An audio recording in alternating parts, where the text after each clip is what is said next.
ঢাকার বাইরেও ভয়াবহ আকারে ছড়িয়েছে রোগটি। চাঁপাইনবাবগঞ্জের অবস্থা জানাতে যুক্ত হচ্ছেন সহকর্মী মনোয়ার হোসেন জুয়েল। হাসপাতালে হাম আক্রান্ত রোগীর চাপ কেমন, চিকিৎসকরা কি পরামর্শ দিচ্ছেন, বিস্তারিত জানাবেন।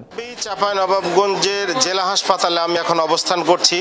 আজকে যদি বলতে চাই 13 এপ্রিল চাঁপাইনবাবগঞ্জে এই পর্যন্ত প্রায় 627 জন হাম আক্রান্ত রোগী কিন্তু জেলা হাসপাতালে ভর্তি হয়েছিলেন এবং আজকে 50 জন রোগী কিন্তু নতুন করে আক্রান্ত শিশু যারা হামে আক্রান্ত হয়েছে তারা কিন্তু ভর্তি হয়েছে।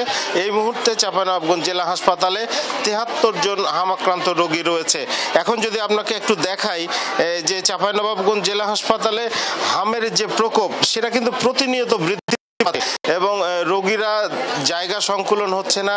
স্বাভাবিকভাবেই তারা কিন্তু সিঁড়ি, করিডোর এবং ওয়ার্ডের বিভিন্ন মেঝেতে কিন্তু অবস্থান নিচ্ছেন এবং এক্ষেত্রে বেশিরভাগ ঠান্ডা বা নিউমোনিয়ার কারণে অনেক শিশু কিন্তু আবারও আক্রান্ত হচ্ছে। পাশাপাশি যেহেতু এটা ছোঁয়াচে রোগ, এখানে কিন্তু মানে রোগটি ছড়িয়ে পড়ার মানে আশঙ্কা দেখা দিয়েছে। এই ছাড়া সবচেয়ে বড় সমস্যা হচ্ছে এত কষ্টের পর মানে রোগীরা যেহেতু মেঝেতে রয়েছেন, গাদাগাদি করে রয়েছেন, তারপরে যে বিদ্যুৎ বিভ্রাট প্রতিনিয়ত মানে দিনে 3 বার মিনিমাম 20 মিনিট, 40 মিনিট, আধা ঘন্টা এরকম করে কিন্তু বিদ্যুৎ এখানে অবস্থান করছে না, বিদ্যুৎ থাকছে না। সব মিলে কিন্তু এইটা আসলে চিকিৎসার পরিবেশ যে খুব একটা রয়েছে তা বলা যাচ্ছে না।